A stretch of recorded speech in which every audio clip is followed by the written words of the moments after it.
to be a winner. You don't have to steal to get enough. You don't have to lie and call me brother. Sometimes I think I just about had enough. Another war begins in South Africa. Oh my God. Another night of shambles, guns and knives. And the reason why it's so easy to discover is them diamonds in the ground worth more than my life. People make me cry. Sometimes when I'm alone, people make me cry. People make me sad. Some people in this world, they make me sad. Oh, been there.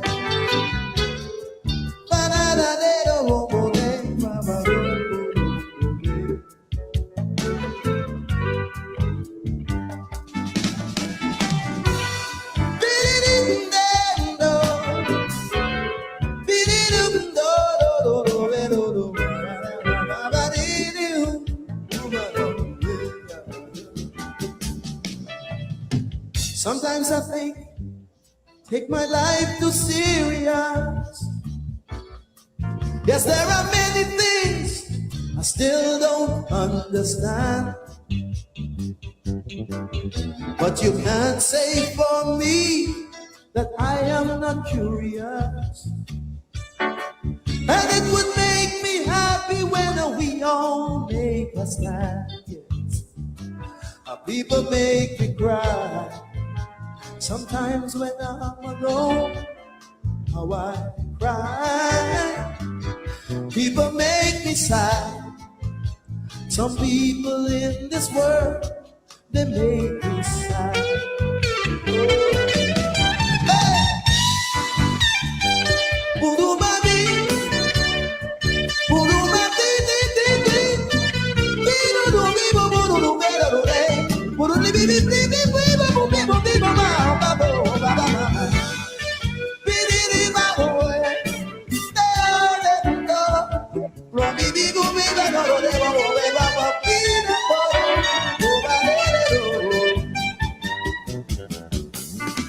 Sometimes I think I take my life too serious. Yes, there are many things I still don't understand.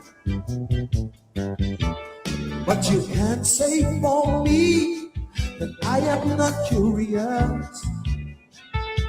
And it would make me happy when we all make a stand. People make me cry. Sometimes when I'm alone, how I cry. People make me sad.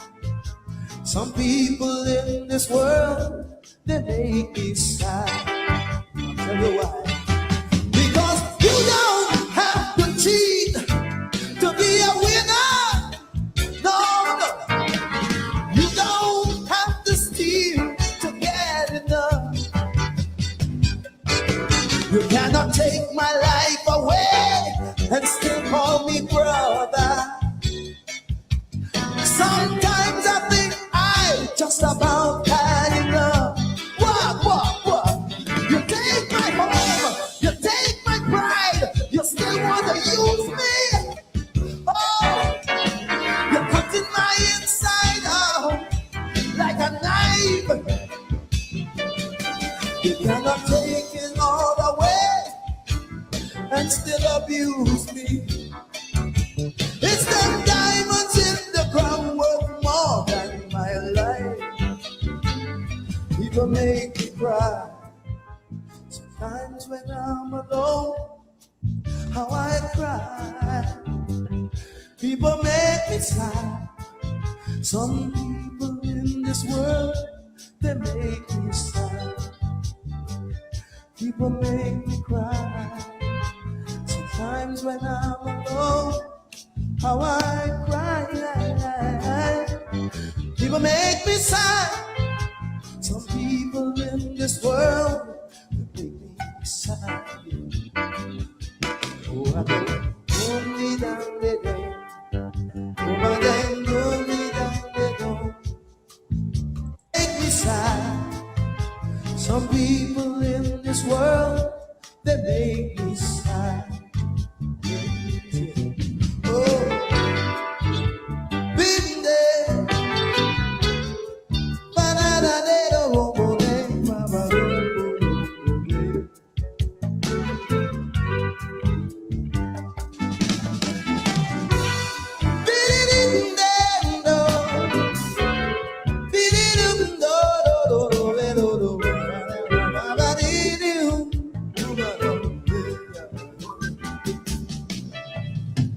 Sometimes I think, take my life too serious.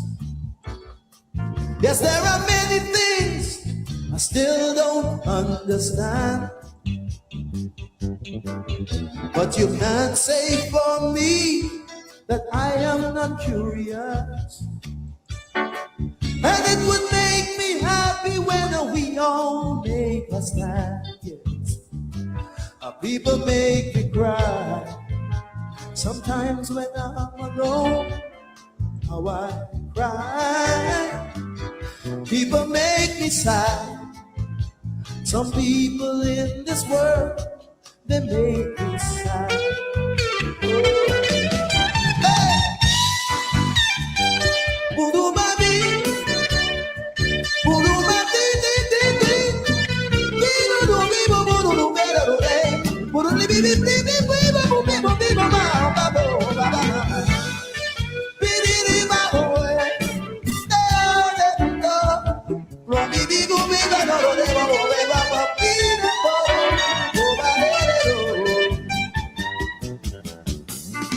Sometimes I think I take my life too serious. Yes, there are many things I still don't understand.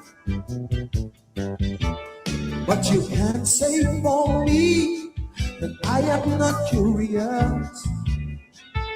And it would make me happy when we all make a stand. People make me cry. Sometimes when I'm alone, how I cry. People make me sigh. Some people in this world, they make me sigh. I'll tell you why. Because you don't have to cheat to be a winner. No, no. You don't have to steal to get enough. You cannot take my life away and still call me brother. Sometimes I think I just about had enough. What?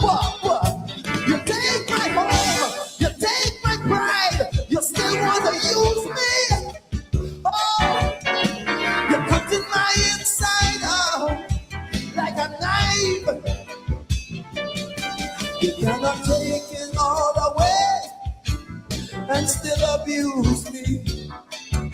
It's them diamonds in the crown worth more than my life.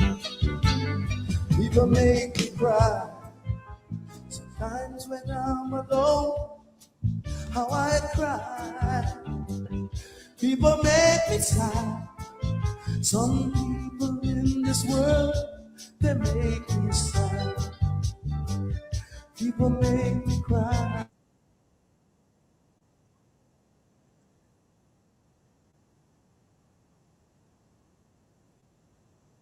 I am not original. And maybe none of us who grace the airwaves can claim originality. But I come from the seed of originality. King David Rudder, we happen to say to share the same first name, but that's not why I love this brother. And I am not the only Rudderite. We have a Rudderite on tonight in a couple of minutes. They say when God was sharing gifts to Calypsonians, he gave Sparrow all the gifts. But I'm saying, when he was sharing gifts, he gave David Rudder a special gift. The king philosopher of Calypso in our time, Africa, just the name of that, Calypso. A little bit of jazz from our brothers and sisters to the north. We came on the same ship from the same place, dispersed in the Americas. That's why they say diaspora. It means dispersed. A little bit of jazz, a little bit of Shango. We call it Comfort in Guyana. They call it Santeria in Cuba. They call it Shouter Baptist in some part of the Eastern Caribbean. They call it Pocomania in Jamaica. And they call it Voodoo in Haiti. A little bit of jazz. A little bit of folk. And plenty calypso. David Michael Rudder, Africa. Sometimes I feel that I take myself too seriously.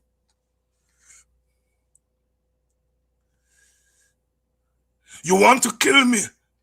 You want to beat me and you still want to call me brother. You want to tear out me inside and you still want to call me brother. Sometimes I feel I've had enough. But when I think about them gold, when I think about the oil, I gotta stand up. Some people said David Hines is about identity politics. Whatever that means, identity means to what or to which I identify. I identify with Rudder. I'm a Rudderite. When I was younger and I got to Rudder concerts, I used to be up front, under this stage up front, to touch the hem of his garments. Those of you who are Christian understand what I'm talking about. Good evening and welcome. I know I don't have to tell you all to share the link. Some of you all are very, very astute. You already shared the link. Tonight's program is special. We're having Amanza Walton. I've been told by my younger producer, Dr. Hines is no longer Amanza Walton Desir.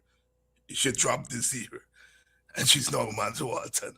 And I have to confess, I don't be too much on the. I really, I ought to, but I don't be too much on the social media, so I don't know this thing. But my producer swear to God that is no longer Amanza Walton Desir. Is Amanza Walton. Well, for me, is Amanza. When I first started this show, 2021, yes, it's 5 years, more than 5 years. Amanza was one of the co-owners. When I couldn't find guests, Amanza was one of my go-to person. But you know, she get big now. You know, Puppy the Stun Dog and so on. and I have to make appointments. God bless God don't sleep, you know. He put me for sit down there to she in Parliament. So I get to talk to her a little regularly. So the appointment day is done. We're back to where we begin. Amanza Walton is on tonight. And as you have noticed this week, I'm in the mood for hard questions and hard answers. Last night we had a hell of a show with Shamus Solomon and Dr. Adams and Apostle London talking about Linden and whether Lindeners are massacreists or whether Lindeners are people who could do wrong things and did wrong things, but were not barbarians. I think, in essence, that's what we talked about last night. Deep shit, as they say. And I'm not using shit here in the negative sense, you know? You know, as we learn here that the word dogger, the origin of the word, it comes from Hindu Sanskrit, which means the child of a prostitute. But as we in the Caribbean do, we take negative things and make them positive. We turn Douglas to mean the fusion and the unity of different ethnicities. But when they create the word, so I'm not telling you I'll stop using Douglas, because when we use it in a positive sense. And so, therefore, last night we had a hell of a program. And the night before, we had Takumo Gunse, Sister Adriana Thomas.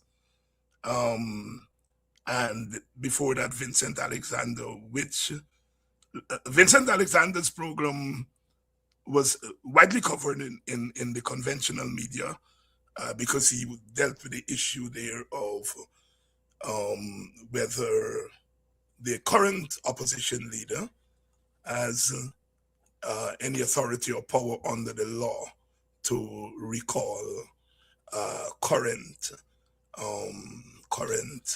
commissioners. And so there was an interest in that beyond politics. And tonight, Amanza is here, and you know, I said on this program that whether you like Azuddin Mohammed or not, star.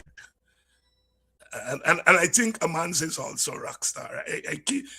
One of the things about living in a village is you get to walk, you get to talk, and you get to listen, and you also get to eavesdrop. And one of the things is that young people talk to me as an old man and so on, right? Sometimes they just tell me that I got a little swag in me as an old man, so they talk to me. And so it's not just about talking to the older people who I think I'm in touch with their political rhythm, but I'm learning now from talking to young people that they are perhaps more informed and more in the thing than we give them credit for. Because they just tell me something that I myself just want to fall off. You know, the old Calypsonian spoilers say, I want to fall. Young people recite to me my own words sometimes, and I be shocked because I just forget what I say. When you're talking every day, you forget what you say yesterday or last week. And so when young people meet me and tell me, and I say, what you mean?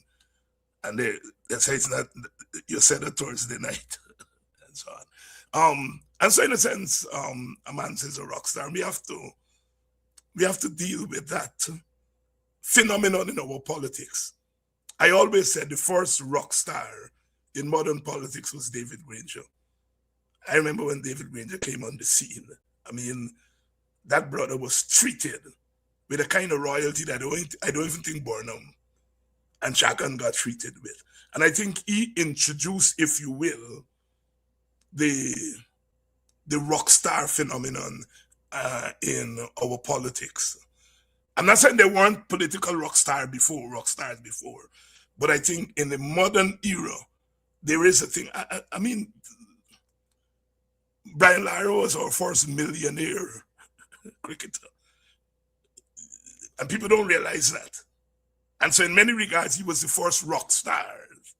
So when you see the others nowadays, Hetmeyer, don't make more than 30 or 40 runs, but he's a rock star. You know, and you try to figure it, or figure it out. They used to get people who making thousand runs. And now Ed Miles was going to walk out, and he got down on his knee, and he last couple of balls, he make 30 runs, but he's a rock star.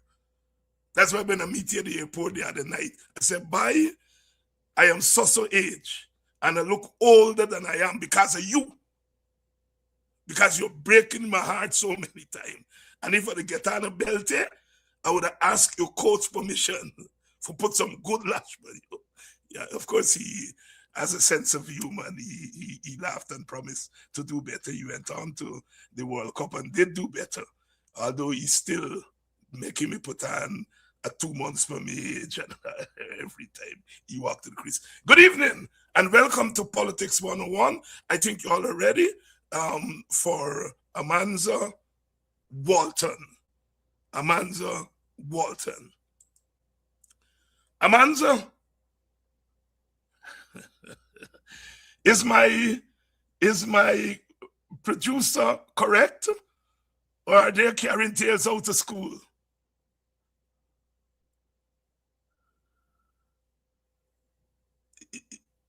Yes, you have to. Oh, hi, Doc. Good night. Lovely to be here. If your producer is correct about what? About you making it easy for us to call your name now. You dropped your name, and you know Amanza Walton. Listen, yes. As we talking the thing, let me talk the thing. So I have been Amanza Walton for maybe the last 10 years, but I have children. So it's very easy.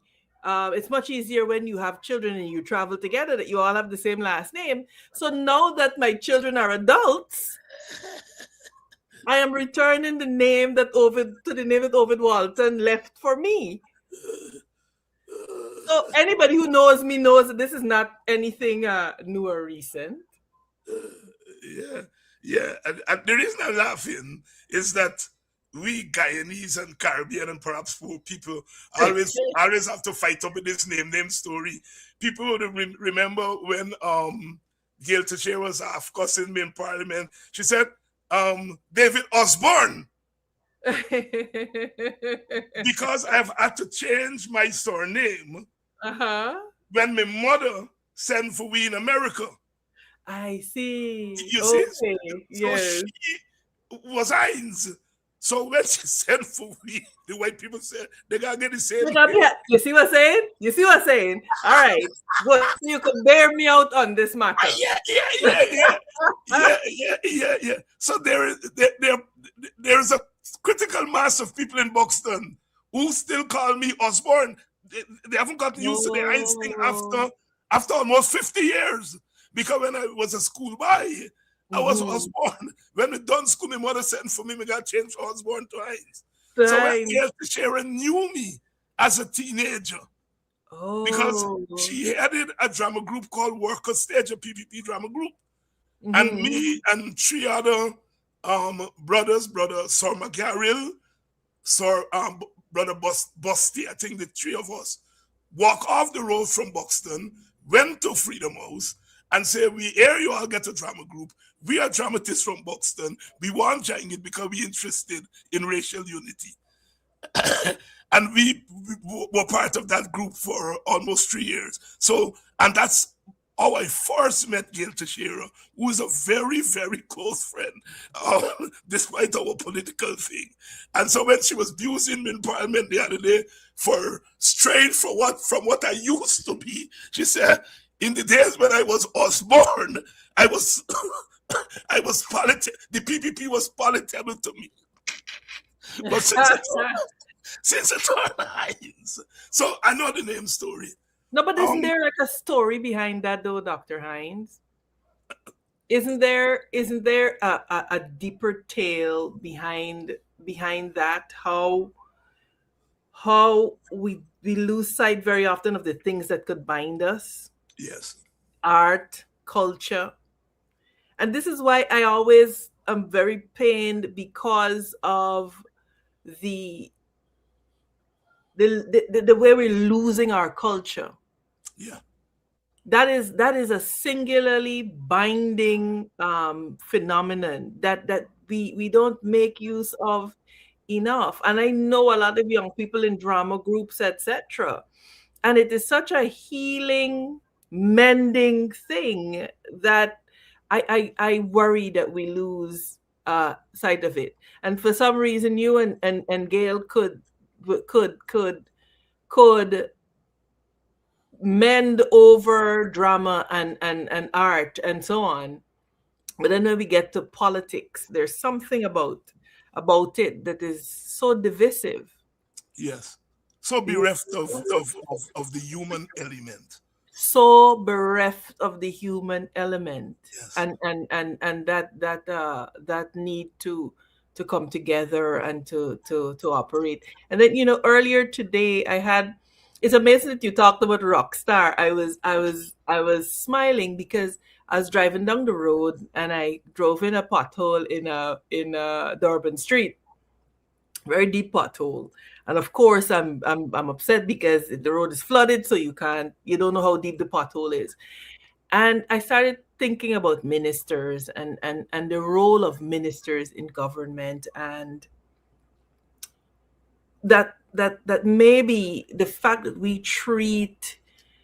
um the fact that we treat public servants as rock stars may be the issue, right? Yeah. Because we forget the element of service. Yeah. And I think it's almost a self-fulfilling prophecy, because there are two aspects of two types, I think, of democracies where people understand that, in political science, you're a political scientist, the principal agent type relationship, where the Mhm. people are the principals and we in the members in the parliament are their agents. And it's never that the agent tells the principal what to do, it's the other way around. Yeah. And I was thinking about how we have it inverted. And because we see people in government as these rock stars and as these demigods, and as and we see politics and aspiring to political office as a means to get rich, and as patronage, right? And we forget that service element of it. We Yeah. do a couple Yeah. of things. We attack people who may genuinely want to make a contribution, because in our minds, that is what government is about. It's about status and position and not service. So we see a person striving towards status and not service. Yeah. But you and I would talk about these things all the time, but that's not Right. what we came here tonight to talk Yeah, yeah, about. but Amanza, no, it's important. And let me tell you this. I have had to grapple with it because I come from the nigger yard of yesterday, meaning I come from a politics that is not rock starish. You can call Quayana many things, but not a rock star, right? Right, And right. he instilled in us what you were just talking about there, a kind of service, avoiding that kind of people telling you you're God and so on and so forth. But the world moves on, and a set of young men during the budget debate, I was going on one night, as you know, after 1, 2 o'clock, 1 hour late nights. And I was passing at the line top there where they congregate and so on, and they stopped me. And these are young men in their 20s. And they're what we call street boys, meaning Right. they get a motorbike, they get a fancy thing and so on. And they said, Doc, like you and Amanza, all right. I said, why you ask me to? Well, I didn't know that when we there in Parliament, that us put the camera on you and so on and so on. Oh, So they're telling me that they see me and you gaffing, and they picked up that I would gaff with Priya, who was sit across from us and so on. So I mhm. said, yeah, me and Amanza, all right, someone you can't talk to, she will come back in the because we think that we can win if she's one of the top candidates and so on. So I said, well, why you all say that? Big man, you know you invite me on this program to talk about And different they said things. it. And they tell me that about Azadin.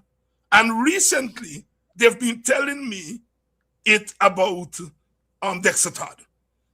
And I'm Mhm. saying this because the young people are working out their own relationship with those of us who offer ourselves up as leader. They ain't telling me, well, she deep in political science. She I think they take those things for granted, but they're going to something human, something something that we political scientists have dropped from our description of politics, and that's that human instinct. I don't know why I like this by, or but I just like it. And I Mhm. think that is something that we have to grapple with, right? And that's where I have been thinking about the rock star phenomenon and how we can take something that may on the surface be negative, but turn it in to a positive. And I think we have to grapple with these new changes. Um, you and I share something. We are deeply in love with David Rudder. Yes, Why, yes. why you love that brother? I mean, who expresses a thought grounded in the Caribbean reality the way David Rudder does? Yes, I mean, I'll wait. You name me one person and I will wait.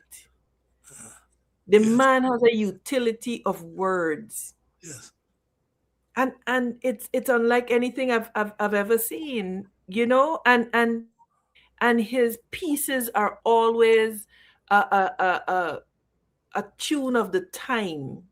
If you want to know what was happening in a particular time, listen to a David Rudder song. yeah, He would tell you about 1990, yes, right? You want to understand what's happening with Haiti. Look at the piece he just played, Africa. You know, I had the experience, I had the chance to listen to see him in concert at UE when I was at school in Trinidad many years ago. It's something like you've never seen. Well, you've seen it multiple times. yeah, It, yeah, you can't describe it.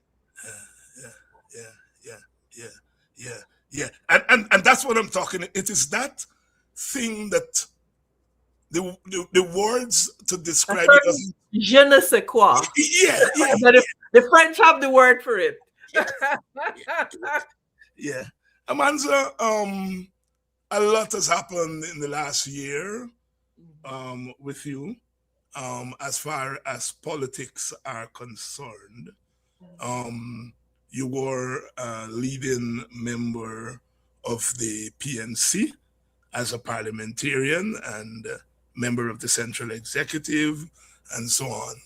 Um, you made your exit, you formed your own party. You made it to parliament in a political atmosphere that is not kind to so-called third parties. Yeah. Um, and we now have a situation in Guyana where we have first parties, second parties, third parties, and people like you and I have to refer to ourselves as fourth parties. And I was saying on this program earlier this week that one of the things that I have great respect for you for, because I've heard you in public with it and I've heard you in private. Whenever you've been asked about the WPA and third parties, when you were in a force party, you never denigrated us. You always say that there is a place in our political quilt for parties like the WPA, for parties like the AFC, for parties. And the reason I respect you for that, because you are now a party like ours. And you have to deal with the reality of what it is to be a so-called third party, and now in Guyana's case, a so-called fourth party, um, and so forth. And recently, you and I were walking out of Parliament together and discussing the state of the opposition, and apparently some pictures were flashed, and I was asked whether those pictures meant I'm going to join the FGM, or Amanza coming to join back the APNU, and so on. And I mean, our people are so curious. Rather said in that thing, you can't tell me I am not curious. It's the curious West Indian he's talking about there. But you have gone through these changes, and I'm not asking you for some qualitative assessment of the changes. I'm not asking you why you made the changes. There's a place, another day for that. What I want to get from you is, what have you learned as you've made this transition from a first party to a so-called third or fourth party, but you're still in the mix because you are in parliament and you're still in we face. I learned, I will tell you, more about myself and the stuff that I am made of than anything else. As it relates to the external, I learned that the people of Guyana are hungry for a new way, but we are short of leaders that will say, this is the way.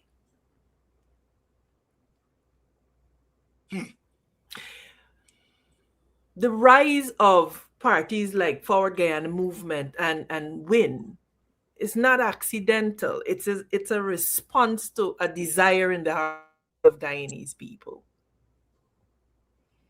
And as people who would lead in one regard and serve in another, we have to be nimble enough to pay attention. Because at any one time, leadership, political leadership, is a reflection of the soul of the nation. And what you're seeing is a desire for a different way. What you're seeing is an acknowledgement that what we've been used to is not working anymore. And we want something new, we want something different. And our job as political leaders is to hear the people and respond accordingly. Because in the politics of it, the constitution, sovereignty belongs to them, to the people who exercise it through their elected representatives. And so we have to evolve as our people evolve, and we have to grow as our people grow. And Guyana is telling you that we're tired of the two-party type thing. In a multi-ethnic, multicultural society, there has to be a mechanism where, yeah, we don't see eye to eye on everything. The WPA and FGM may not be on all fours ideologically, but in the wider scheme of things, in the bigger scheme of things, our interests intersect and they complement each other. And so how do we agree without being disagreeable? How do we disagree without being disagreeable, rather? So working those things out is something that I had to learn and to do, as well as what to say and what not to say, because sometimes as a political leader, you feel the need to justify yourself. I left the PNC. People want me to bash the PNC and bash Aubrey Norton. Why? Why? And it takes more discipline not to say sometimes and to go out there and to affect somebody that is on the same side of the fence as you in any event. So discipline is something that I also realize you have to have a lot of if you're going to operate politically. So those are just two of the things I've learned, but for the entire journey, just gratitude about what you're learning and understanding that in politics you cannot always be stuck in one mindset because the world is evolving right? And so you must necessarily evolve with it lest you become a relic. Yeah, yeah. And Manza, when you get as old as I am, both chronologically but politically, meaning you're in the business a long time, you get to change your hats every now and again. And so I'm changing my hat now to the professorial hat. And because I'm interested in your observation that there's a crying out for change, a movement from the binary of PPP and PNC, and that new parties like WIN and FGM they are a reflection of that change. But have you taken into consideration that manifestation of this yearning for a change happens on one side of our ethno-political division and not on the other side? Because both FGM and Mhm, WIN gather their votes for the most part from mhm, the African community, and that the same kind of organizational manifestation of mhm. this yearning for change is not manifested on the side of the Indo Guyanese political constituency. I think I don't agree with the proposition. Okay, I think it manifests itself differently, but it okay. manifests itself nonetheless. It may That is why I manifest said itself, that is why I said organizationally. right. It might manifest itself quietly. All right. Okay. It All right. may manifest it, but there is discontent. Yeah. Uh-huh. There is discontent. And there is discontent like there has never been discontent before. Yeah. Uh-huh. So we have to appreciate what that is and not try to bring it down to binary elements where it's not necessarily the case. But Because why I is that discontent not manifested itself well, why is the discontent manifest itself organizationally on one mhm. side and not the other side? You feel Because I it is if you harken back to 2015, right? If you harken back to 2015, it's the exact thing. You see the rise of the AFC and then the minority government and then the coalition. And so there has always been a side that has been a catalyst for change. Mhm, And what you're seeing is that catalytic effect, mhm, right? mhm, So I view it as a good thing. I view it as a positive thing, mhm. which is because unless you have people who are catalysts for change, what are we doing? We're going around this one bush all the time. And so I don't think it has anything to do as much anymore with an expression of ethnicity as it does with an expression of class, right? Because now you're finding the struggle is more classist, and then you have to figure out what makes people tick. Some people could be discontent, but they're gonna stay right here because that is what they're used to. That is what they know. Some people will be discontented and they will decide, I want to strike out.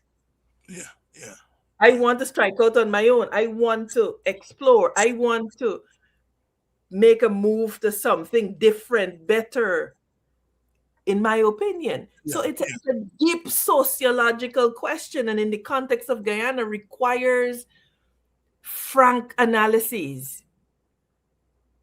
yeah, yeah. And part of what I'm trying to do here is to get with that frank analysis, and I'm cognizant of history. Very early on this program, you attempted some sociological explanation, which got you in a lot of trouble, because we live in a country in which our political divide, um, in a sense, it blanks out a lot of the space for an honest discussion about politics. And when one attempts, as you did then and as you're doing tonight, an honest discussion of politics that intersects with race or ethnicity, um, you get into a certain kind of trouble. And I'm very cognizant of that. But you've raised the issue of race and class. And it is um, one of the issues that has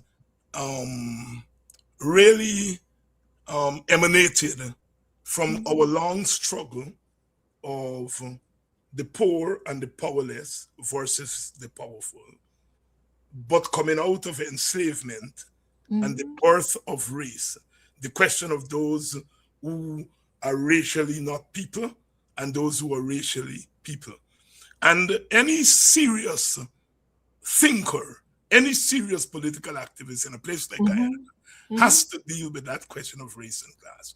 Whether you are W.B. Du Bois in the United States, Yes. or Malcolm X, or Walter Rodney, or Burnham, or Jagan, we've all had to grapple with the tension between race and class and the way in which we try to synthesize race and class, and therefore keeps out a lot of the unnecessary noise. And it's interesting that you went there, but you are saying it's not race, it's class. No, And I I'm not. think, I can't say that it's not race. all right, I'm saying that there is a recession of it simply because of the resources that we now have. yes, And so yes, you've created a class of have and have nots. yes, Now, whether the have nots comprise of a greater set of people than another set yes, is a different story. And this is where I think leadership is important, Dr. Hines, because I think for many, many years we've been about proving a point, right?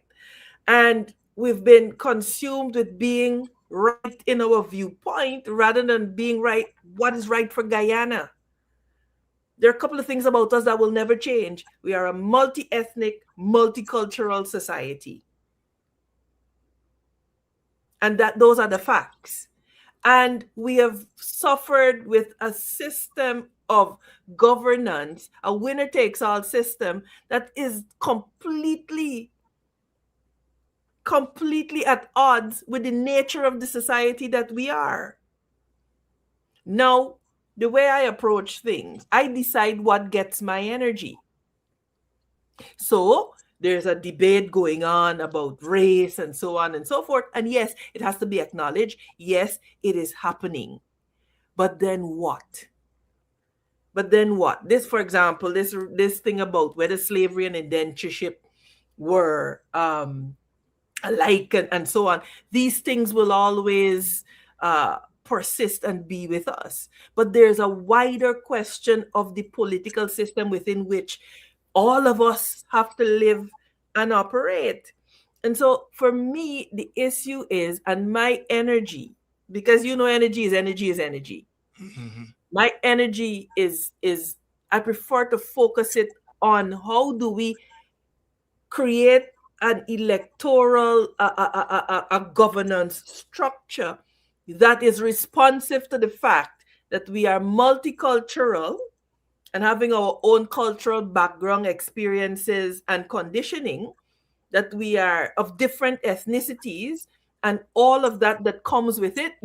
Recently the UN designated slavery as the worst crime against humanity in our history.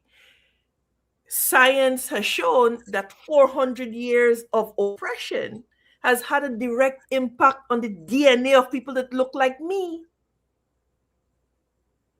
And so there are these realities that we have to concede may always exist. But if it will always exist, and even if we are able to deal with it to the point that we're saying, okay, we all have to get together, we will never be monolithic. We're not a homogeneous society.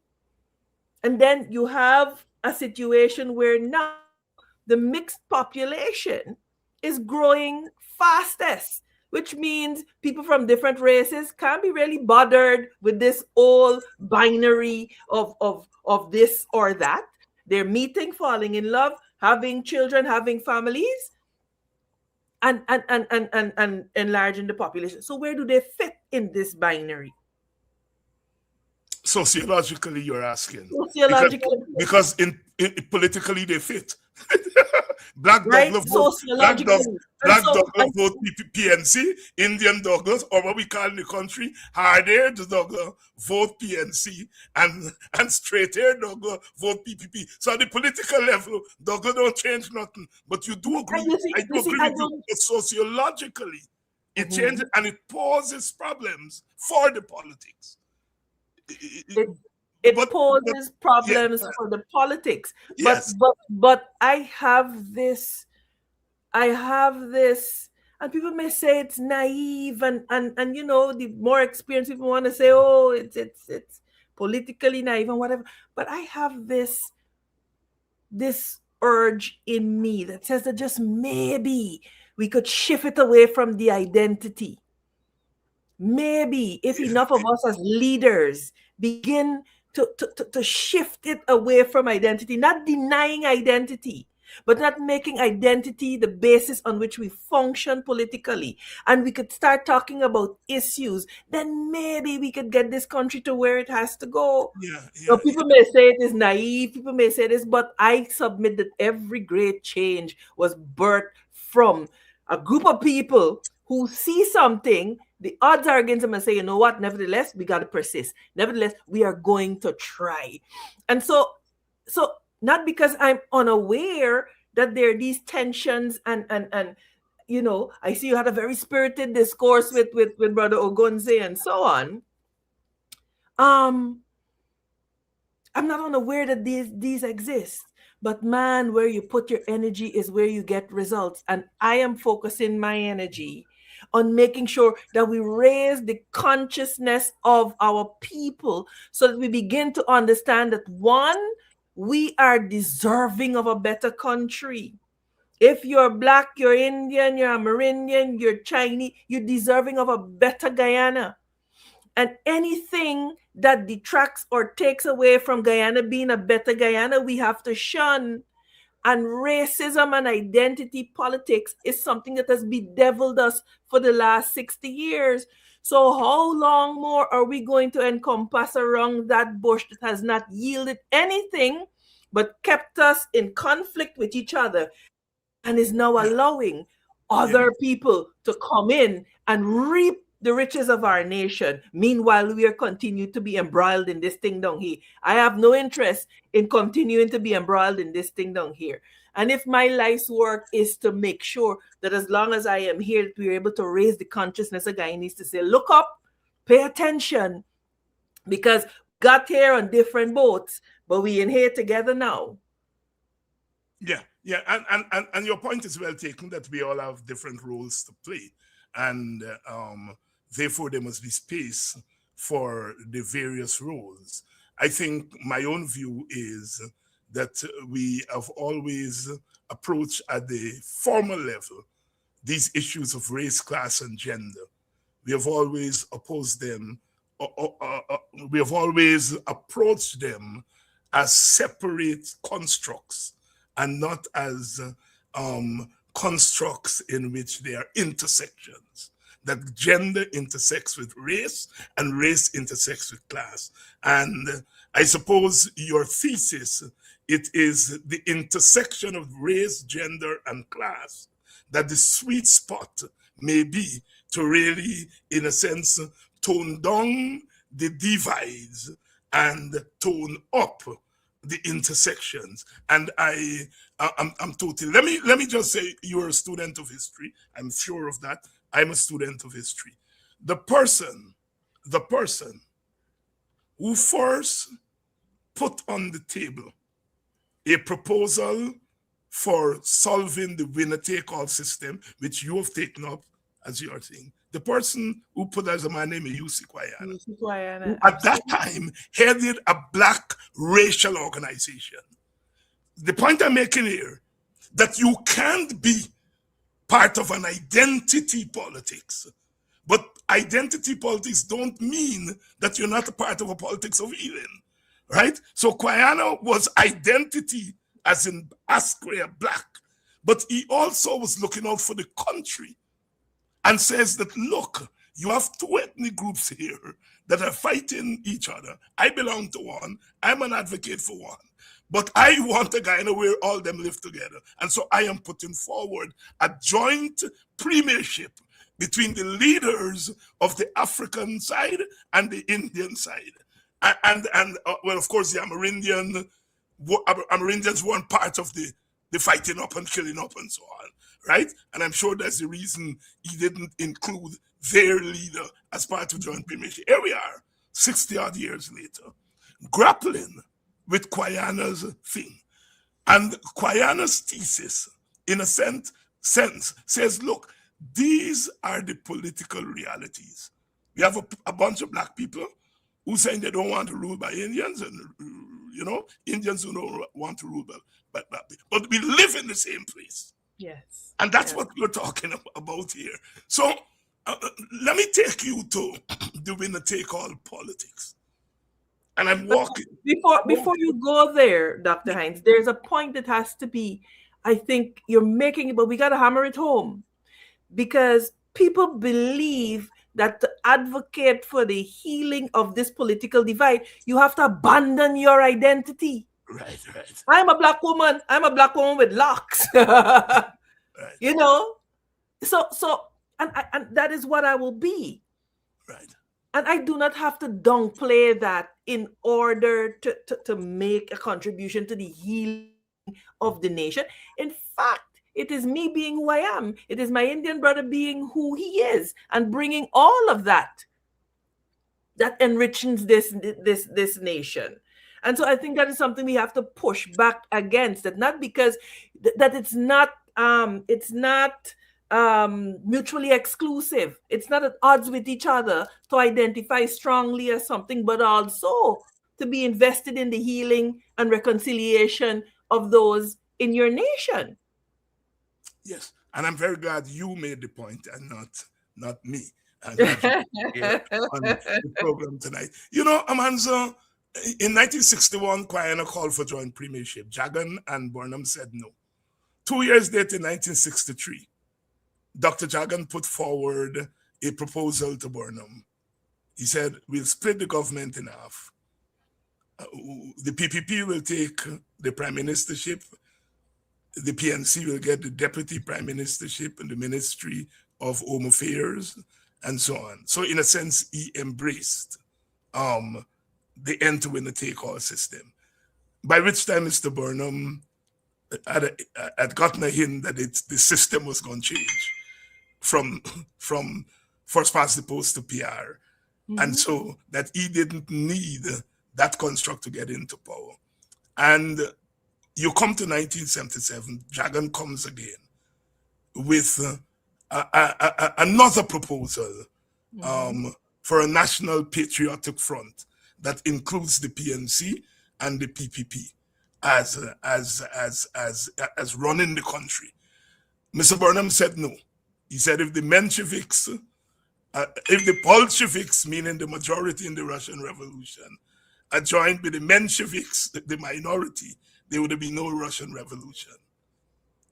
In 1985, is Burnham turn now. The Cold War is coming to an end. Guyana is bankrupt economically. Burnham goes to Jagan. Let's begin to talk about a power sharing government. As bad luck would have it, Burnham dies. Hoyt said, I ain't going with that story thing, right? Jagan, on the eve of 1992, says once he gets into power, he's going to advance the Mandela formula. Mandela came to power, and Mandela looked around. He said, I have the electoral majority, but I have to heal a nation. So he called in de Klerk, and he said, you're going to be a vice president in me government. And then when the radical Africans in Catalan start behave bad, he called their leader and he said, you're going to be the Minister of Home Affairs. You're going to stop the story. And that became known as the Mandela model. And Jagan said, when I get into power, I'm going to embrace the Mandela model. He gets into power, he turns his back on the Mandela model. Corbyn and Jagdeo, in the face of public pressures, met again, and they decide that we got share this power sharing story. Hoyt, before he died, after much resistance, said power sharing is an idea whose time has come. Corbyn feels that he has to take Hoyt's vision to another level. And so he and Jagdeo sit down, they hammer out a power sharing arrangement.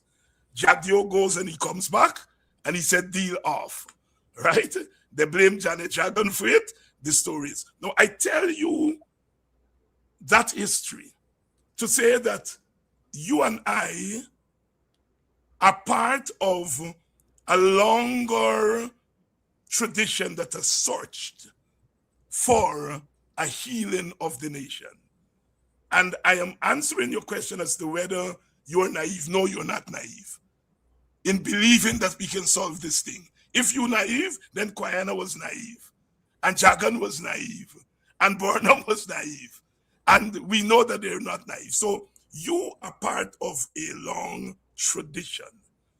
And I am asking whether you don't think that it must be taken into consideration that others, luminaries, rock stars before us, have dealt with this issue and they have not come up with a solution. They failed. And whether our thrust for this healing should not take into consideration the reasons why they failed. It absolutely has to take into consideration the reason why it failed, right? So that you could avoid it. Yes. But I want to submit to us that there is something different happening now. Right. Numbers estimate that Guyana's population by 2030 could be as much as 3 million. How many of those are going to be Guyanese? Because your population don't necessarily mean citizens. And so something has happened with the coming of oil that has created conditions that would say that our unity is almost an imperative for our survival as a Guyanese nation. And that might have been something that has never existed before. Yes. Yes. And maybe, just maybe, we're the generation that could leverage that, as it were, to make a change. Right? But we have to, it brings us right around to the question of how do we do it? Yeah. It brings us right around to the question of GCOM and all of these other institutions that are the ground zeros, as it were, for the kind of reform that we want to have happen. As it stands right now, there's no incentive for the PPP to change. They have power, they have money, and they have, the only thing that will make them change is if the people make them change.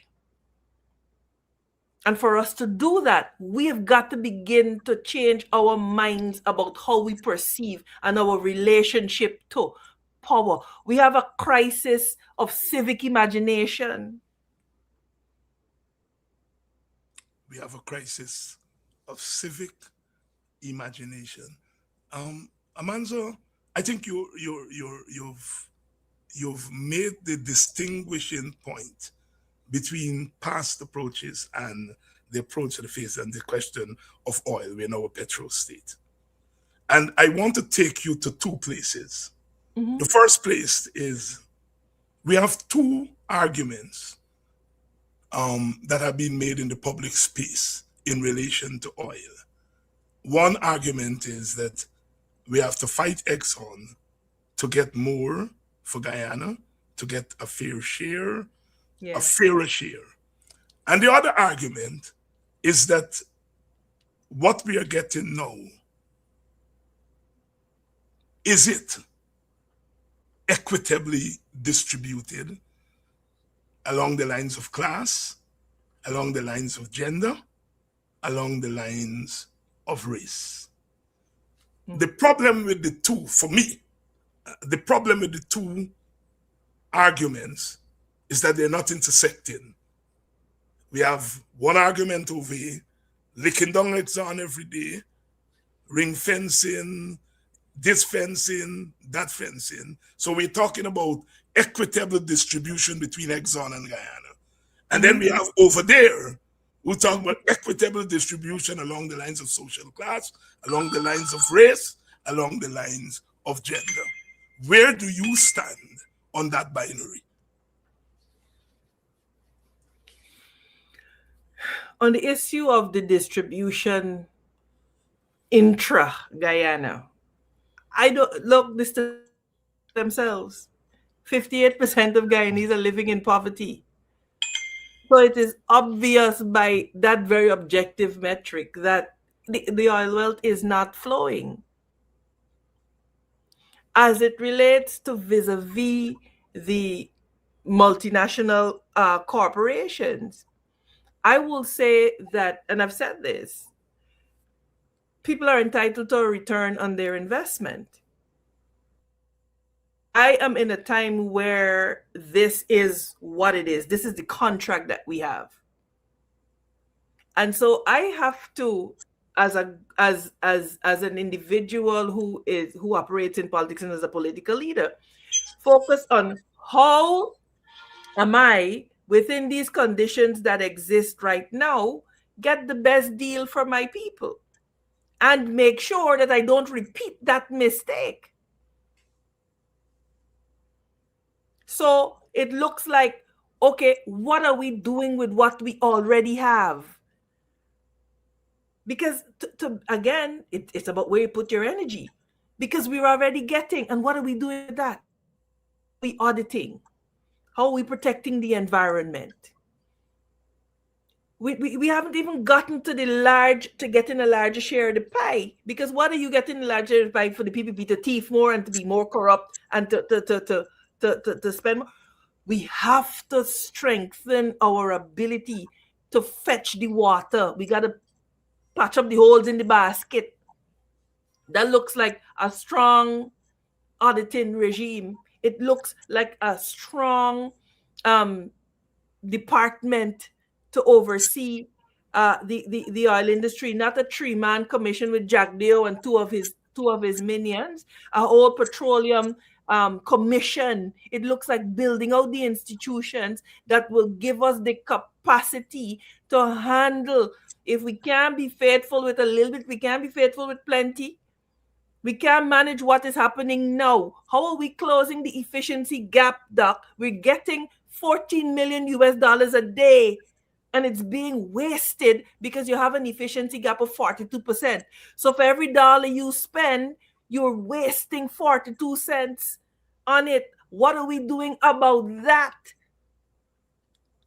So I don't get myself drawn into this thing about we should have get more. What are we doing with what we have? Because I have 24 hours in the day. And those 24 hours got to be spent on making sure that we maximize what we have. So I hope that Yes, Amanza Walton. Where I am. Yes. And I have to say that I share that perspective. I think we have to integrate the two advocacies, advocate for more from Exxon, but perhaps more robustly advocate for what we have to be distributed more equitably. Because, as you say, we have 24 hours in the day. And we are more likely, if we mobilize our people, to get what we have to be more equitably distributed than to get Exxon to come to the table and give we more. It's a matter of, as you said earlier, how do you divide your energies? And I like that term that you use, right? We're human beings, and we can't do everything. We can advocate for everything, but we can put more energies into certain points of the advocacy space than others. Let me ask you the other part here. You and it's going back to your optimism.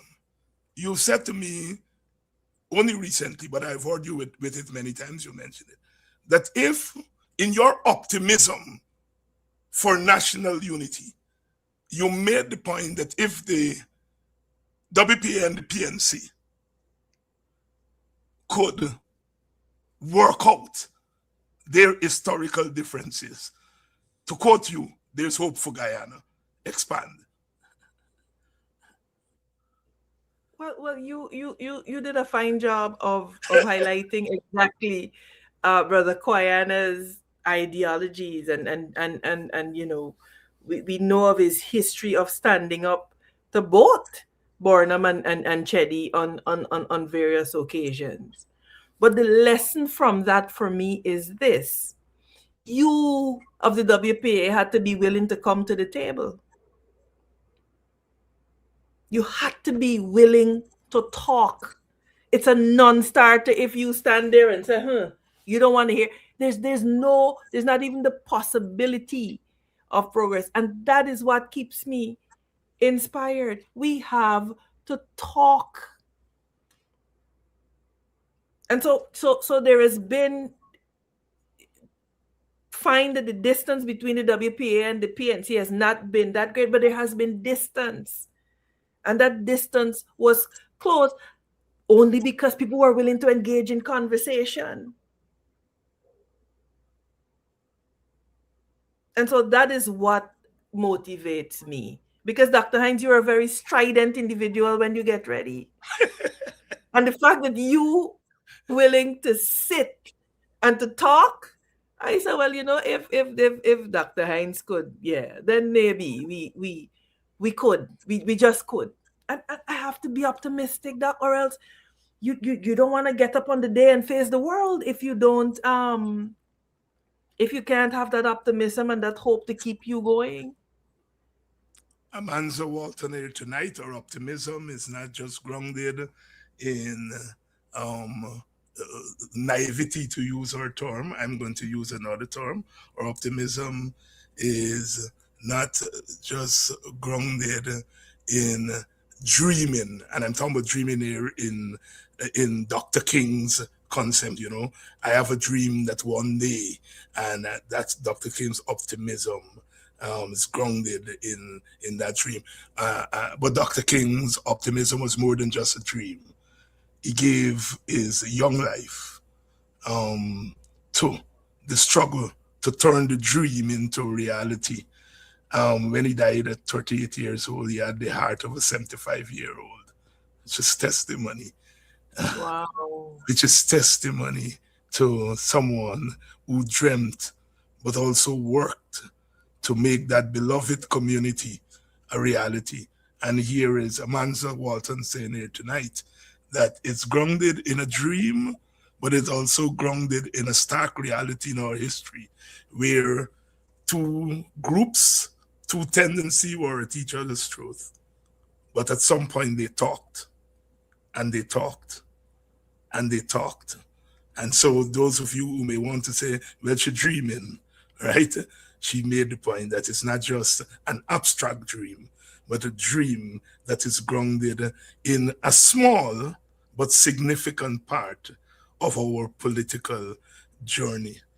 Amanza, you've been in Parliament now 5 and 6 years, and you have built a reputation as a very strident voice. I guess we share that. That is not hospitable to stridency.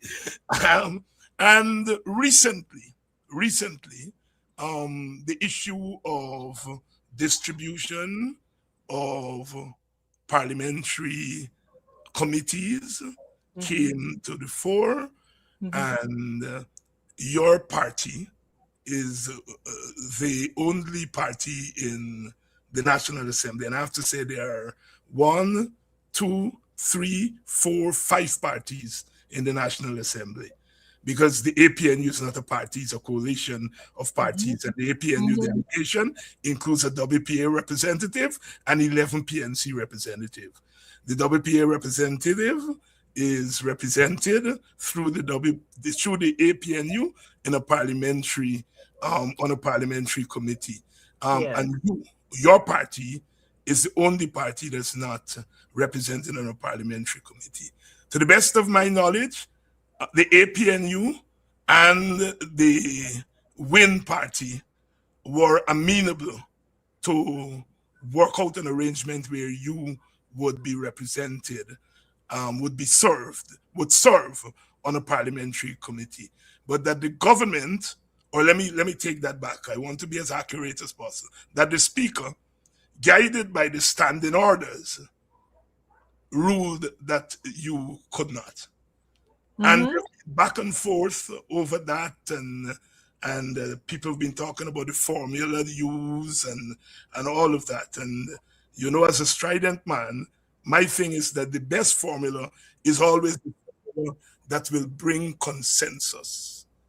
Yes. And sometimes rules do not anticipate change situation, and we have to live with that. I still think if I were the speaker, I would either temporarily suspend the standing orders in order to accommodate you in a committee or not, or in a committee or two. But obviously, the speaker was adamant that he was dealing, you're a lawyer, so you know what is strict constructivism, that he's going with the letter of the standing orders rather than the spirit of the standing orders. Talk us through, what are the lessons you are learning from that? It's done. It's Mhm. clear that they're not going to bend the rules. It's Mhm. clear that the standing orders do not anticipate certain things and so forth. Um, but what I want to get from you is, Mhm. what lessons are you learning, and how does that inform your political moves as we move forward? I I see it as It seems as though there might be blackout there. Just as Amanza was about to answer, probably the question that a lot of you want answered. It might be blackout, and let's see if she's going to come back in.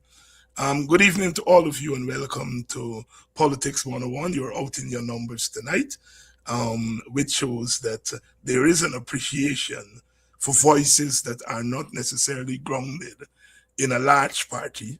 As I said, we know in Guyana have 4 parties. We have a first party with 36 seats, a second party with 16 seats, a third party. Here she comes.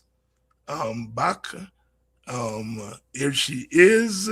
Back. Is it black out there, or your finger touched something that you weren't supposed to? Amanza, you're back with us here. You have to unmute.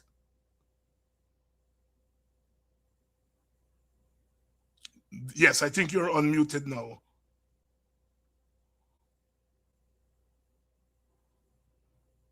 While she is sorting that out, um, while Amanza is sorting that out, just signal to me when you're ready, Amanza. All right, you're ready. So I'm reminding you of the question: what are the lessons you are learning from that tangle? She's still trying to work our stuff out there.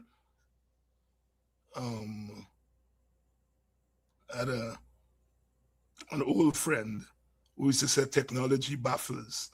I love technology, but it baffles. uh, uh, uh, uh, Amanza, yes, go right ahead, Amanza. She's not hearing. She's not hearing. She is not hearing. She is not hearing. So she is working on our she's working on our audio there. Good evening to you all. It's Friday. They say thank God it's Friday, and Friday means that you've come to the end of the work week. But for us political people, um, the work week doesn't end on a Friday. Thanks to all those of you who sent in your comments on the programming this week.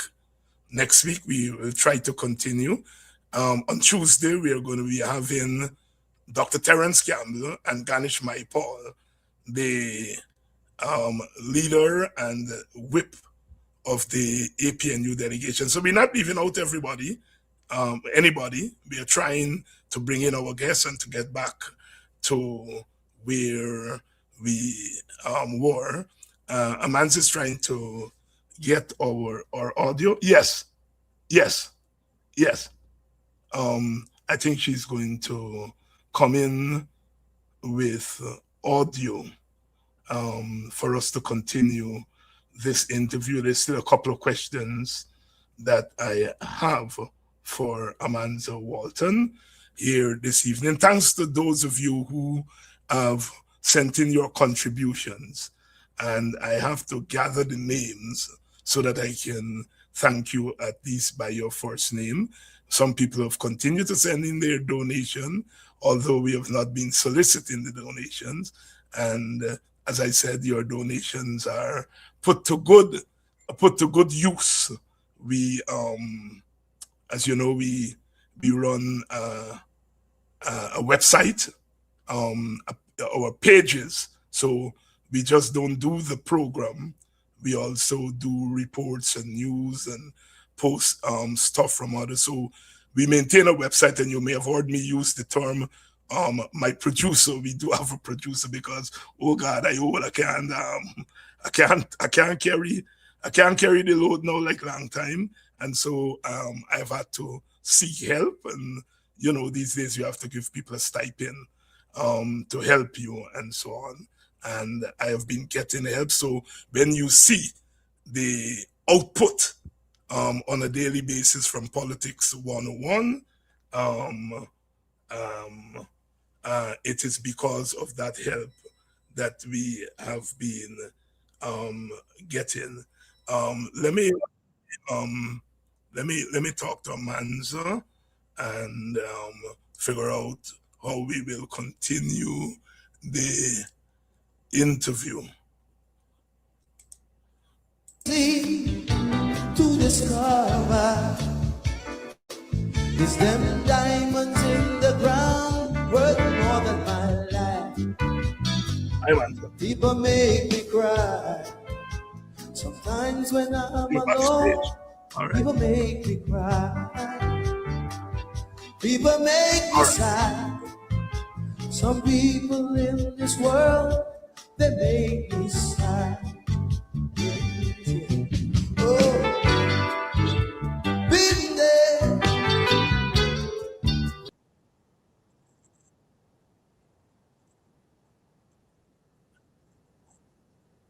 All right. That was quick. Can you hear me, Dr. Hines? Yes, I can hear you. Awesome. Right. I don't know what happened. The technology just literally blanked out at that point. All right. Yeah.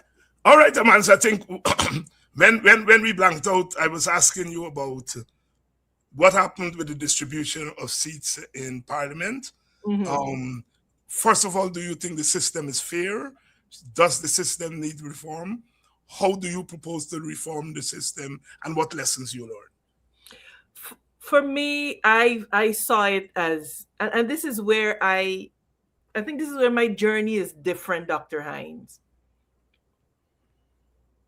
These things help me identify another issue for reform. And that's how I process it. This is not about Amanza being left off of a committee. Because, like I said to people, I didn't get into politics for, positions and so on and so forth. It's to serve the people of Guyana, to serve this country. And so it's not about Amanza being left off of a committee or Amanza Be- It is, for me, an indication of the system failing to contemplate that a duly elected representative of the people should be able to sit on a committee. If it's Amanza, if it's David, if it's Tabitha, whoever that person is, if it's Gail Teixeira. You see, Dr. Hines, I think we have to come back to what Parliament really is. Traditionally, we have looked at Parliament as the place where politicians exercise power. That is not Parliament. Parliament is the place, is the is well, not the ultimate, because those are elections. Parliament is the place where people exercise power. Because the Constitution says sovereignty belongs to the people who exercise it through their duly elected representatives. So this is not so not putting Amanza on a committee is not hurting Amanza as a person. What it is doing is that it is taking away from the people expressing the power that the people have, because Parliament is the people's house. And so it comes back what we started this show with. Early in the show, we talked about Rockstar and service and so on and so forth. We see Parliament as a place for politicians to go. We don't see Parliament as a place where the people's power is exercised, where the people's questions are answered. And we don't see Parliament as the ultimate forum to hold the government accountable for spending your tax money, for what happens to your children's school. So the paradigm has to shift. So for me, it's okay. This is something else that we need to reform, not because it adversely affects Amanza. It could be Amanza today. It could be somebody else tomorrow.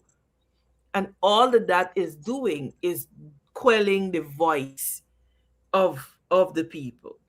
So that is my perspective on that. What it also has done is indicate to the people that the government is afraid of scrutiny. Because you see now, for example, they have said that the Economic Services Committee will meet quarterly instead of every month. And so because we confuse Parliament with personalities, we are missing the point that we keep losing our power. Because Parliament is people's power. And like I said to the speaker, this is the people's house. And the people have to understand that the degree to which their representatives are curtailed is the degree to which they are curtailed. I saw with some amusement. People say, "Oh, it's good for share thing," and what people don't realize that they're celebrating when they do that is that they're celebrating the diminution or the whittling away of their own power. Because Amanza is not there because of Amanza. Amanza is there because the people power put her in there. And then you have people, oh, you got leftover votes. And I'm like, okay, what is a leftover vote? Guyanese got up and exercised their franchise in a particular way. There are no leftover Guyanese, are there? So, Dr. Hines, that is how I process things. So people, so for me, it's always seeing what the opportunity for reform is. I'll give you an example. We have a case currently before the CCJ that we brought last year, and it has to do with ballot access and the fact that we were left off of the ballots. And people had a lot to say about, oh, this, that. And when we began to educate and to share with people why this was important, it never mattered before, because you always had these two parties and they always had everything. But when we began to break it down to people, people were like, oh, okay, this should matter, this should concern us. So because the matter never mattered before, people didn't stop to appreciate how serious it was. But it mattered. And it does matter. And this is why, in spite of the fact that they we've been slapped with all kinds of costs, we are bent on pursuing this because we see it as an area for reform. Because unless we are able to break this winner takes all politics, we're going to be trapped in this cycle over and over and over again. So it Yes. is done, but for me, it's just who tick another area for reform. Take another area for reform. Amanza, let me ask you this question, Mhm. take in another direction.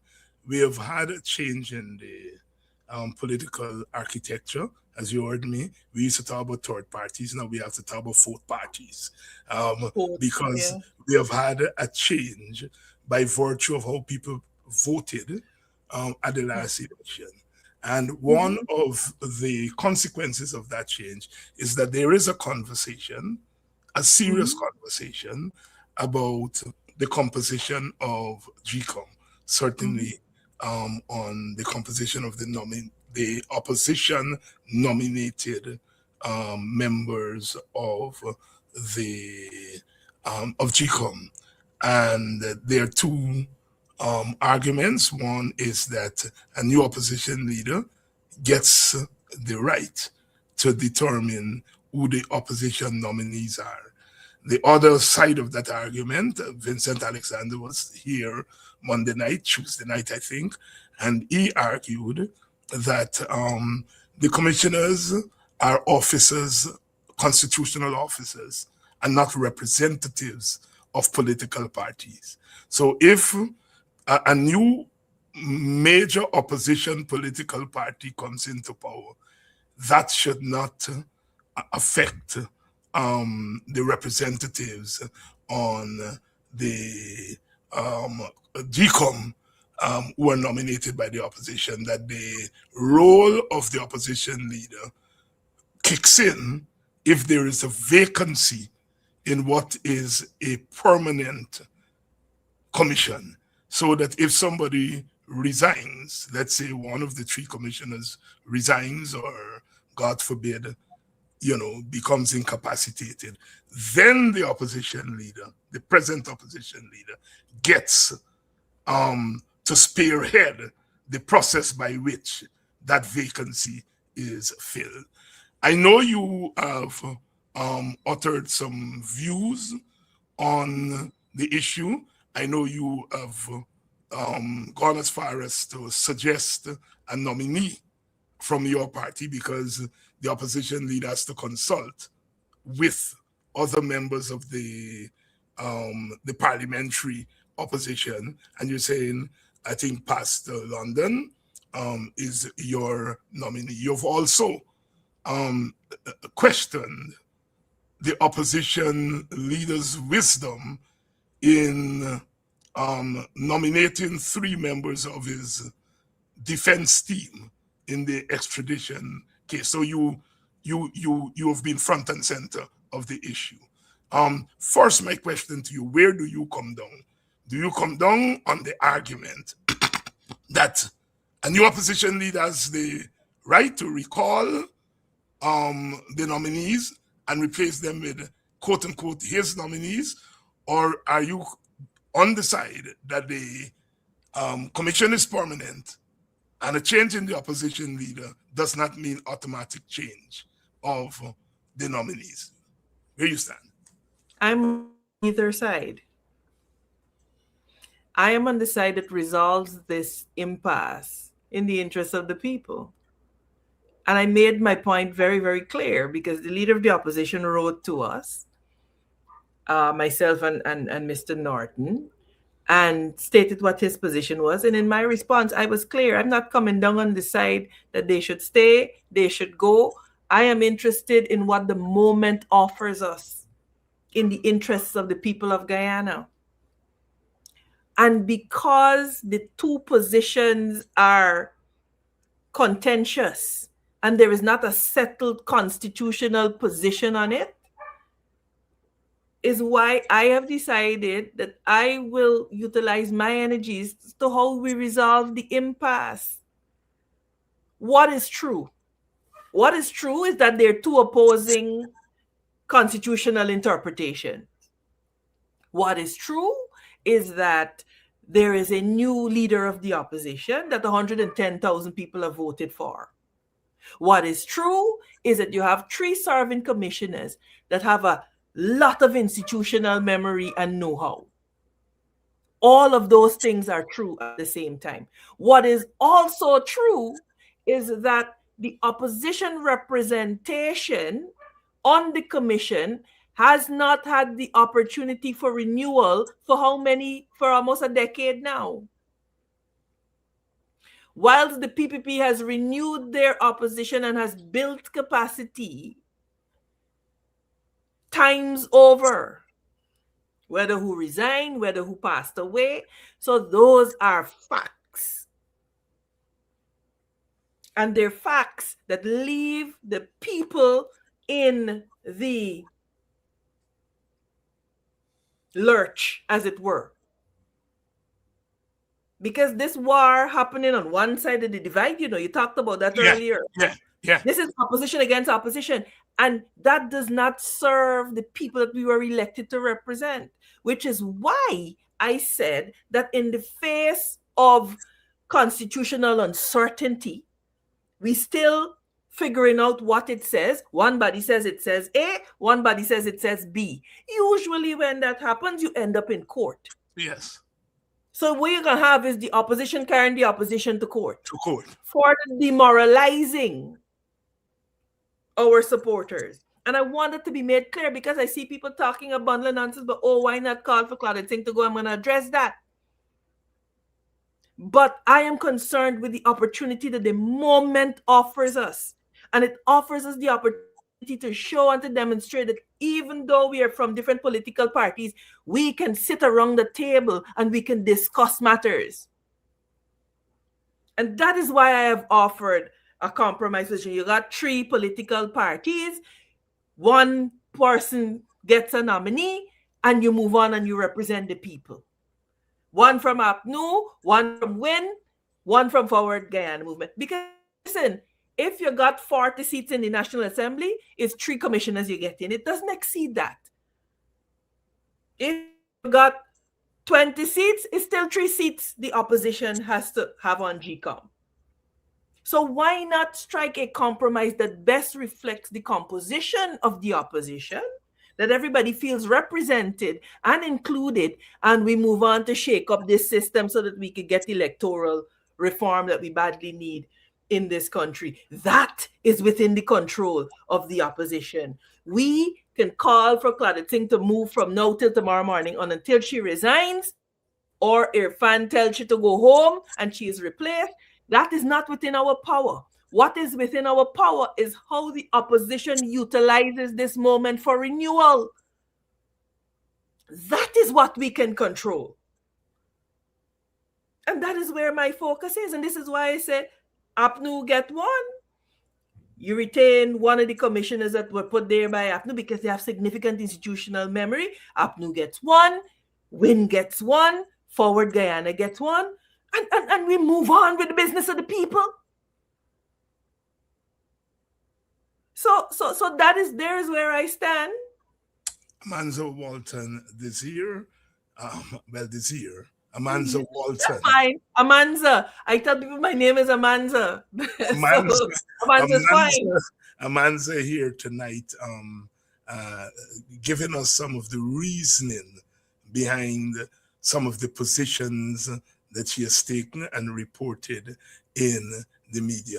Amanza, I was not going to go in this direction tonight, but you mentioned some of the pushback against you, and not just pushback from the government side, which is anticipated, but pushback from the opposition side, and that pushback is grounded in our partisan politics, our history of partisan politics. The fact that you were part of one of the major parties and you have decided to leave, it means that there is a certain kind of response. As I said, when I talk to young people, I have a nuanced response. And the nuanced response is We don't like the fact that she gone and she left, all right? But we still believe that she's part of us and she must come back.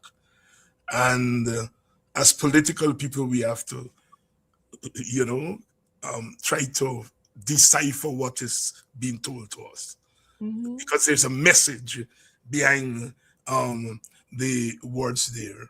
Have you reflected? And if you have reflected, do you leave open the possibility of an internal or intra-group reconciliation at the level of leadership? Because that's what it is. All right. It is not the first time that we've had to deal with this thing. I mean, Burnham go away from Jagan. Quayan and Martin Carter and them go away from Jagan. Two split in 1 year. Llewellyn John and them go away from Burnham. We had Hamilton Green leaving. Hamilton Green go away from Burnham. From Chandy the Singh. no, not Burnham. This was during Heights time. During Height. Chandy Singh and Tika, they go away from Jagan and so on. It's not a new phenomenon that we have had to deal with. Llewellyn John, Hamilton Green, they found themselves right back in the PNC at a certain point. So that's not new. Brindley Ben go away in 1968. He was a deputy in Jagan Party. And he left in 1968 because he said Jagan too soft. Jagan wins in 1992 and he said Brindley come back home. And Brindley come back home. Brindley got two children who serve in PPP government and so on. I'm giving that history to say, in a sense, this is a family story regarding Guyana, you know. And that's the sociological part of it. You started off with you and Gail in the drama group. Yeah. Gail and I were walking up the step the other day in Parliament, and the first thing I said, Gail, how your daughters? Because I knew them when they were babies. And I said, but they got turned big lady now. And she said, one is 37 and one is something. That was our conversation, not politics. Right? As we walk, you know, and she remembered my daughter. And she asked me, how is my daughter? Just at an aside. Have you reflected on the larger sociological and political consequence of your political move away from the PNC/APNU? And what are the lessons you're learning? Is there space? Because you've been talking a lot tonight about reconciliation. As that reflection, those reflections cause you to, let me leave it to you. Go ahead. I think I was the foremost person to say that the opposition will have to work together. And people say, oh, she says split the vote and whatever and whatever. And I keep making the point and the crisis of civic imagination that we have. And there was a young lady that did a beautiful TED talk on our democracy and us reimagining what we can do. And for me, I am sure in what I did, because I'm very clear that the two-party winner-takes-all system will never serve Guyana. It will never serve Guyana. And I want that to be made very clear. This is not about hurting the PNC or hurting this person or the other person. This is about service to Guyana. And I challenge anybody to talk, to find something where I have said anything negative about the members of the PNC. Those are my Guyanese brothers and sisters, and I love them. But I also have to be true to what is happening on the inside of me. And what is happening on the inside of me is a fierce raging against a political system that has kept us locked into this thing.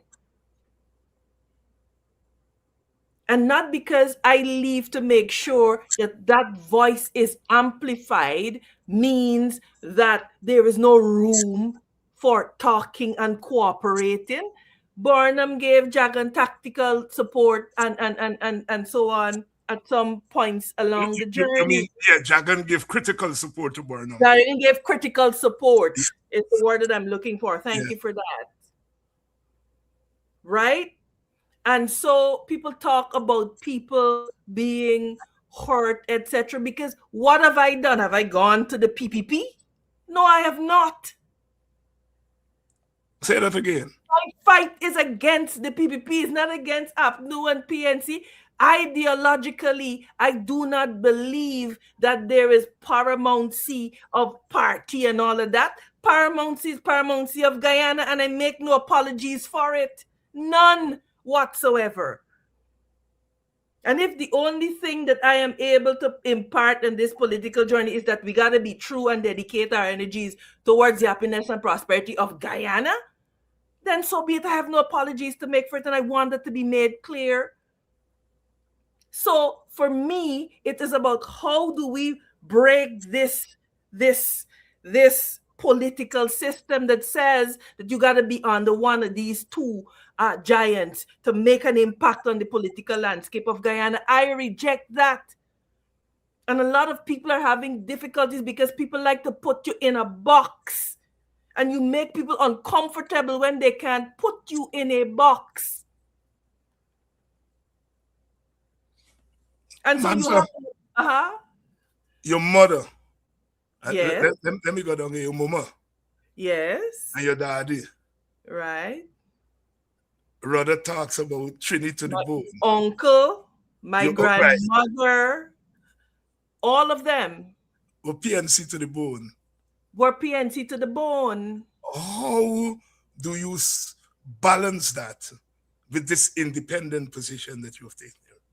Because I am not anti-PNC. I am anti a system that keeps Guyana trapped in a two-party system. This is why I could speak to anybody from the PNC. This is why I could embrace. This is why I could hug, because my fight is not against you. Our political leaders of the past have done us a disservice in that they have made it appear to be that because you differ ideologically, and I can tell you about something about my parents. The one thing that they taught me is to must be true to what I believe. And that is what they believed at the time. And so I would be doing their memory a disservice if I were not to be true to what I believe. And I believe that the two-party system, in terms of it being a monolithic block, nothing wrong with coalitions and coming together, etc. And this is why you have movements, because they're responsive to a particular time. They're responsive to something that is happening in the country at a particular time. So, Dr. Hines, that is how I truly feel, and I regret that people feel, oh, they're hurt. But you know what amuses me more than anything else? There are people who have stood in the PNC. There are people who have been in leadership position in the PNC, and they left to go join the PPP and put on a red shirt. I left because I believe in a deeper truth for the people of Guyana. And I get more hell than the people who have actually gone there. Why? Behind people that they have been cussing for years. Why? Because that's a very important observation. You got to tell me why. You've got to tell me why. Right? You've got to tell me why. You the sociologist. It ain't me. I ain't the sociologist. You've got to tell me why. And so these are things that we have to study. And I thank God for them same parents that I had, them same PNC parents, because they were tough, they were strong, and they said, girl, you got to be true to you. You got to be true to what you truly believe God is saying to you that you are here to do. And I don't have no apologies about it. And let me say, a lot of people start off as being misunderstood. But I am happy that we are here, that I have this platform, and that I'm able to speak into the lives of Guyanese in the way that I could not have done. Amanza, You I want me to bring to bear my study of politics and tell sociology and me. history and answer your question? Because them that gone with the red shot, they don't think they would make a difference. But they think that you would make a difference. You're going or going back would make a difference. And I tell you, as Mr. Nelson is saying in my country, in my village, Mr. Nelson, he said that's the gospel truth, not gospel. He said that is The the gospel. gospel. Yes, the gospel Dr. Honey, I truth. am here. I am here and I am using every breath and sinew in my body, not to serve Amanza, but to serve the people of Guyana. And this is why I started out by saying I don't want to be a rock star. Because when you elevate us as political leaders to that kind of thing, you forget that we are your servants and you become our servants. And that is an inversion of democracy. And so for me, people, Nigel and I were having a laugh the other night, my comrade Nigel London, because we were saying, oh, people said I send you to GCOM because she want to share the seat. And we are sitting there and we're laughing because that is not how we think. If you believe that GCOM is ground zero for electoral reform, you send your strongest soldiers there because that is where the battle is. But because we view Parliament and people in Parliament as rock stars, as power and patronage and not service, that is why you will find people saying things like that. If you understood that Parliament was grueling work, that a commissioner at GCOM gets paid must be 3 times what an MP gets anyway. If you want to get down to brass tacks, so it certainly can't be about the money Parliament paying you. Uh, uh, uh. See the point? Yeah, yeah, yeah. So I make the point in that because even as a population we have that paradigm, we can wound people who are genuinely wanting to serve, And people will say all kinds of things, they will do all kinds of things, but at the end of your life, the only thing that you are responsible for, doctor, is your effort. That's the only thing you got control over. You do not necessarily have control over the results, but by God, you have full control over what you put in and how much you put in and the integrity with which you pursued what you believe. And that is where I am. And some people will love you, some people will hate you. You don't see Jack Dio sitting down and obsessing about who don't like him and whatever. That is the nature of politics. You take your position and you stand by it and you fight for it. And if as you grow and as you evolve, you have the humility to say, you know what? At that time, I saw it this way, but because of these conditions, I have had to reevaluate. And this is now a more advantageous position. Then you do that. And there's nothing wrong. It's called growth. There's nothing wrong with growth. There's nothing wrong with evolution. Amanzo, we And both like David Rudder. We both know in the same boat. We both in the same boat because mhm, they belong to so-called third parties. What's the role of third parties in contemporary post-independence oil petrostate Guyana? The role of third parties in petrostate Guyana. to raise the consciousness of the people of Guyana, because you are not locked in this battle for supremacy, as it were. Mhm. And so it's not a numbers, it's a quality. It's not quantity, it's qualitatively what you have to contribute. And maybe as you move along, you may have to come back together in a coalition and whatever. But the consciousness of the people must evolve. And so when AFC came on board, it was out of a cry for a different thing. Forward Guyana is here as a response to a different thing and a different time. Doesn't make it wrong.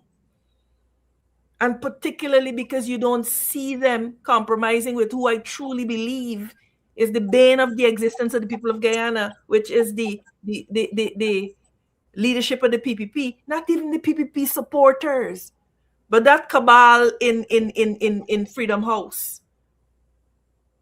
And so we are here to awaken the consciousness and to elevate the consciousness of people. Brother Bob said we got to emancipate ourselves. And people like me, I think we are uniquely positioned to do it because we do not have the constraint that structured party system has. And if the leader says so, you have to say so. And so it enables us to express and to elevate. Because in another system, Amanza could come out and say X, Y, Z. And even if what Amanza said makes sense, if the head of that party comes out and says something else, forget all that Amanza has said. And so it stifles our ability to resolve because you have to become one of two things. You have to become a dictator, like you see in the PPP where nobody can get out of line or whatever, or you have to be somebody that elevates the consciousness of the people so that the people of their own free will and volition come along to higher ground. Amanza Walton, one of the roles of third parties in contemporary Guyana is to raise the consciousness of the people that quantity may not be on the side of third parties, and so quality must be the substitute for quantity. And there may be reporters who are watching this program tonight. I learned that reporters looking for news watch these programs. Amanza said something that I hope did not escape your attention.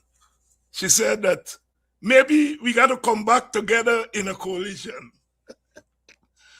Amanza, so you are not ruling out being in a coalition with your old party, your mother and father party? Let me answer it this way. When the elections were done, I wrote to both Comrade Norton and Azruddin Mohammed. And I sent a 5-page framework for opposition collaboration in the 13th Parliament.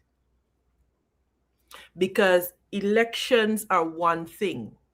Governance and holding government accountable is a different thing. I think what happens with us very often is that we have been conditioned to be in a perpetual state of campaigning. In campaign season, a person and a party has a right to distinguish themselves. That is the nature of a campaign. To say, this is what I stand for, give me a shot. You know, the unfortunate part about the system that we have is that you run for, the only thing they recognize is a presidential and a prime ministerial candidate.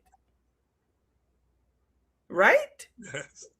So in some other countries, you could run for a particular Senate seat here and there. And so these are the types of conversations that I want us to have, Dr. Hines. Does this political system need to evolve to the point where before you could come to Parliament, the people in the area got to nominate you rather than a list system that one man or woman could just hold everybody to ransom? Do we need to go back to that system where you have to win in an area and then you go to Parliament? Is the unicameral legislation, the one house legislature working for us? Or do we need to be bicameral, as is most of our Caribbean neighbors? And so these are the types and quality of conversations that I want to have. You think I got time for, hey, she get left off of a committee seat? There are weightier things that attract my mind and attention, that when you and I would have departed this earth, we could look back and say, you know, yes, we did a good thing for Guyana. We set them on a particular path. And then here, what, another 60 years, they realize we have evolved to a degree that this model and construct is no longer working, that we got men and women like Amanza that can buck the system and say, hey, yeah, this here, the time up, it ain't working for we no more. Let me get something new and better. Let me end with two stories and two short stories, and then I give you for your closing remarks. You all know that I just take out my wild cane and Yes. eat sometime, and I take out the What wild do now? cane. Oh Lord. I take out the wild cane a couple of times on a man's, and I was saying to a man, so the first day of Parliament, she said, Doc, I know you beat me up, but I still love you. And and today at the WP executive meeting, they asked me, who you getting on tonight? I say, Amanza. I said, well, I got to come on and watch. You didn't hear not one person say, well, she left the APNU and she is not WPA, so me and Colonel, they said they come in and watch. And I tell those two stories because I think they reflect a deeper kind of politics that we have to strive for. That the enslaved had to and still do constantly ask the question what it is to be human, because there was a time when the law, the custom said you were not human. And so I come from that tradition that is constantly asking what it is to be human. If our politics were confined to that hard-nosed thing that Amanza was talking about, the good for she, and so on and so forth, Amanza would never tell me, Doc, you beat me, but I still love you. And them hard-nosed WPA people would not say, you're getting Amanza tonight, I gotta watch. They would have said, suck your teeth, man, she go and live free, and so on and so forth. And I think for me, that's what keep me going in politics. Yeah. In the beginning, there was the word, and I was part of that word with God, insofar as my Christian English church teachings go. And I think in the end, it is we, the believers, who make God possible. God created us, but we are the believers. And we may, if we do not believe in God, there is no God. All right?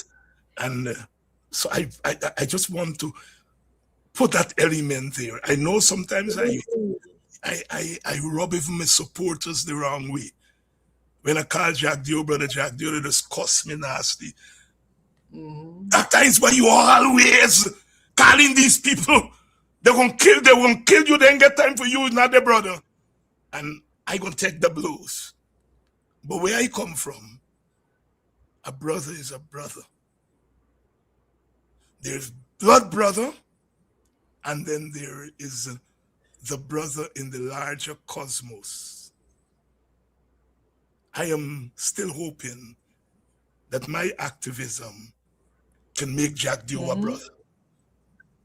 I'm still hoping that my activism can make that political coward Freddie Kissoon a brother. You know? Yeah. And so therefore, perhaps I'm getting old. All right? And they're losing some of the stridency.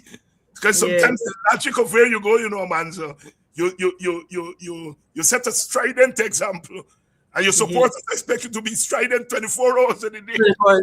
You know, it comes from, let's go to David Rudder, eh? Day of the Warlord. He asked the question, how do you tell a nation that its head is bloody? Yes. Short of beating it over the head. Yes. So how do we let our country know that we're wounded, short of exposing and touching the wounds? Right? But in that song, he says it's up to the good people. Right? He says, what was the chorus? Even in this loud desperation and raging despair. Oh, Jesus Christ. We gotta let them know that the good people say so. Right? He said our babies are watching. Right? He said we gotta tell them no. And so, in various forms for me, it comes as a no to a two-party system, a winner-takes-all system. that we gotta change, Doc, if we are gonna. And this country is a beautiful country. Guyanese are some of the most beautiful people, but we have lost the indomitability of our spirit. Amanza, um, I'm so glad that we did this interview tonight. I think you've clarified for me because Mhm. often we hear the consequences of thought and not the origins of thought. Aha. And I think I've gotten to some of the origins of your thought. I with you on the two-party system must go. I with you on winner take all system must go. I think if winner take all system goes, the two-party system is weakened. Absolutely. And so they're bound together. Thank you very much for coming on, and I shall see you. I was about to say shortly, but I say in the fullness of time because In we the don't fullness of time. We can't say very soon, very shortly. very shortly. Thank But you I so will say this, Dr. Hyde. yes. One of the chief agendas of Forward Guyana movement has been that Parliament must work. Yeah. Are getting there in that they are working. We got to now work on the regularity. And that's the next mission. We got to get Parliament to meet more often. There must be in our standing orders a timeline that says every 21 or 14 days or whatever, a sitting of the National Assembly must happen. And I want to make the point as to why, Doc. You see, opposition is a part of government. And every fourth sitting is the opportunity for the opposition to bring private members' bills, which means the opposition gets the opportunity to showcase in the National Assembly what its agenda is for the people of this nation. And so if the PPP could keep less sittings and not get to a fourth sitting in the time, they would happily do it because it robs us of making a lot of the interventions that we need to make as an opposition party. We've got to look at migration. We've got to look at the issue of environmental protection, etc. There's so much that we have to look at that this government will never bring to the National Assembly. But if they don't get to a fourth sitting, we never get to table that. You never get. And for what it's worth, Amanza, I just Mhm. want you to know that the WPA, myself, we are in support of moving from a part-time parliament to, at a minimum, a half-time parliament. You don't move from a part-time to a full-time parliament, as in places like the United States and Britain and so on, but we are in support of moving away from a part-time parliament to at least a half-time parliament. And while we don't use the same language, I think Mhm. our objective is the same. Thank you again for coming on. Thank you for having me on, Doc. And invite me anytime. You see this low talk about you get big and whatever, whatever. If you invite me, I will come. I will come. I appreciate you. I appreciate your heart for the country. I know very often sometimes you take some positions, but I know that it comes from a place of love for your fellow man. And so I deeply appreciate you and thank you for having me on. Thank you, my sister. All right. Take care. God bless. God bless. And I enjoy these kinds of interviews, because I think what it does is it shows that we have a heart and we have souls, and that politics could be lonely, especially party politics, could be lonely. It could make you cuss and go on bad and so on. And at the end of the day, you got to still sleep when night come. You still got to sleep when night come. You still got to say howdy to people. You still got to skin your teeth and laugh. Sometimes you ask people story and they answer and they say, well, and they say, well, me can't cry. Why you laugh? Well, me can't cry We can't cry all the time. And so when you can sit back in Caribbean, African, Guyanese, cultural reflexes and have a chat, have a gaff, it brings you back to it. Birds that fly high. Birds that fly high, says Brother Valentino, must come down to die high. Must come down to die. Birds that fly high must come down tonight. I think today we came down, and we had a conversation. We don't belong to the same party. I get vexed with Amanza sometimes in the last year or so. They got me wild cane, put some lash punchy and thing, and so on. But I think all of that we put in context. Remember last night? Context. Context matters. I love you all. It's Friday. We made it through the week. 5 shows this week. Next week on Tuesday, Dr. Terence Campbell and Ganesh Paul will be here. I'm part of that parliamentary delegation. When they come here, and I hope they listen when they come here, me I know you. You're in the hot seat, just like Amanza or Vincent or them by last night, or well, no, Ogun says this is my blood brother. So Ogunse get a little different kind of treatment. There must be a little bit of bias. I love you all, and without that love, we are nothing.